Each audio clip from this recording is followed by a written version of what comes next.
Speaking of going downtown. Speaking of going downtown, yes. CAA, Canadian Automobile Association. Uh-oh. The list is coming out in June, but the group says that several roads in Northern Ontario have made its annual worst roads list. Already? So we're definitely a front runner. Uh-oh. Which already. Do we have the particular roads that we they're do. talking about? Should we just list them? Yeah, and then I'll... People, plug your ears if you live on any of these roads. I don't know. I think you're going to want to... Yeah. Lansing Avenue, that's Barrydown, a bad one. Barrydown, eh? Fielding Road, Vermilion Lake Road, Paris. Fielding for sure.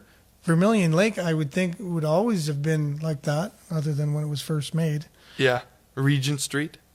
Regent. See, this is the thing. Barrydown, Regent. They're all the main ones. That's which is funny to me. That's a main street. Panache Lake Road. So you have a good mix of the main arteries, as well as some random. Another honorable mention was Bancroft, which I wholeheartedly agree with. That's a main road. It's a pretty bad one. I don't know. What does Billy think about the road situation in town? Do you think our roads are in disrepair, Billy, at all? Do you think it's something we need to be... How about a tech startup for potholes? Tech startup? Well, that's a pretty tough question. I don't know. Like when you're driving around Sudbury, do you think, you know what, I think these roads are fine. I really don't think they need to be making any top list of, you know, Ontario's worst roads. Well, I think it's one of those pretty obvious things. I guess the thing that's less obvious is why that is. And I know it's been brought up. We have the most roads. We have a lot of roads. Per capita or something, or region or something. Or even square footage of our square mileage of an area too. Yeah, per capita. So there's that. And then there's the whole argument of the, planned obsolescence element. It's like, is it really the highest quality that they can make at this point in technology, or is there, kind of making sure that people don't put themselves out of business, kind of thing. You know, just driving around recently too, I have been noticing, because they did quite a lot of construction in the last 5 years or so, and some of the main roads, and I was like, oh, okay, Sudbury's doing something about the roads, but then.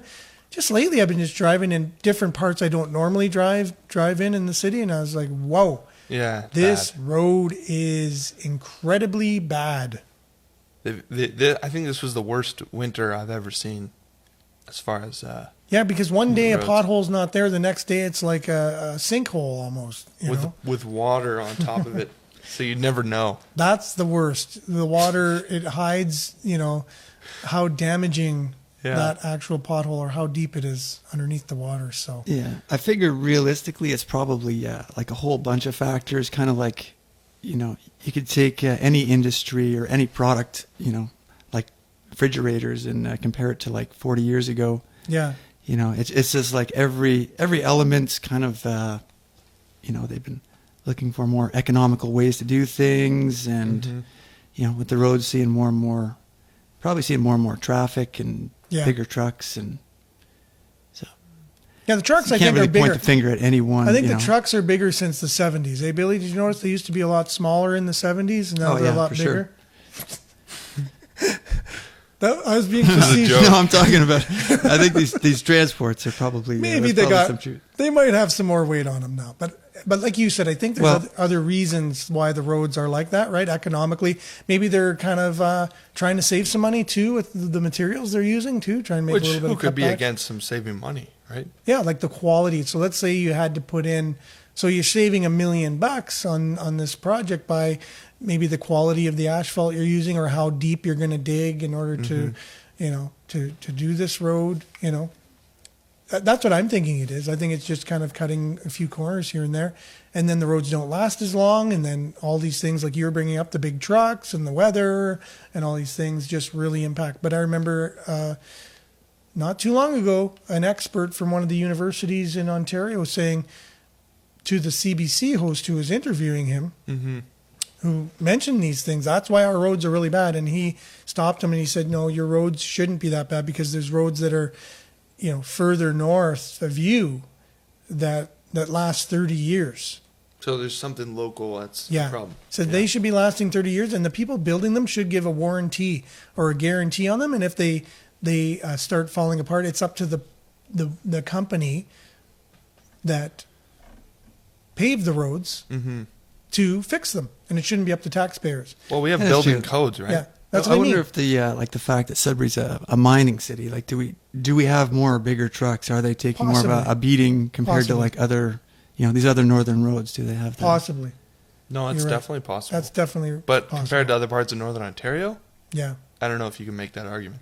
Seems like an apples to apples to me. I'd like to get a hold of that engineer who specializes in that again and just really pick this guy's brain. Yeah, wasn't the mayor of North Bay or somebody in North Bay was really taking that to the press, kind of like, I think they had a bunch of data they were presenting saying, here's yeah, I forget what the situation was, but something to that effect. That there's corners being cut that shouldn't be, that are affecting the quality of the roads. and then adding the oil, that it's like, is it really a benefit or is that actually making it worse? I don't know. Maybe I'm a little jaded, and I seem like I'm cynical today. I seem like the devil's advocate today. But living in Europe made me realize. It took me until I lived in Europe to realize how bad our roads were here, because there are roads in parts of Paris from the 1700s or whatever, right, or something like that. That are still like the 700s. 700s, I know, and they're still usable.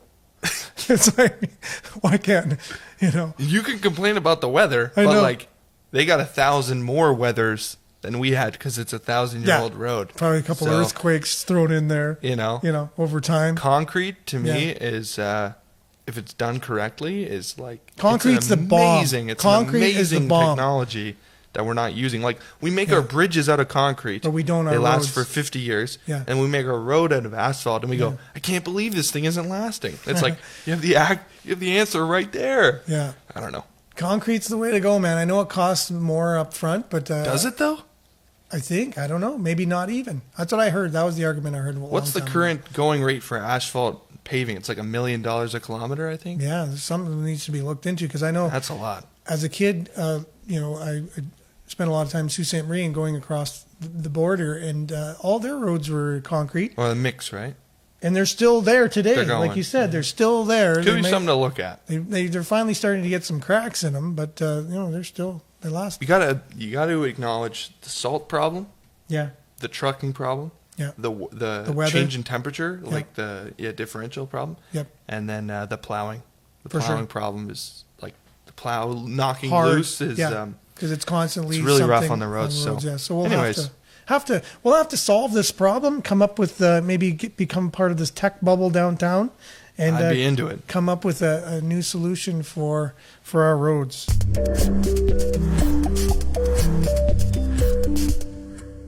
Hey, AJ here. Did you like that video? Please like and subscribe for more. Just like it every weekday.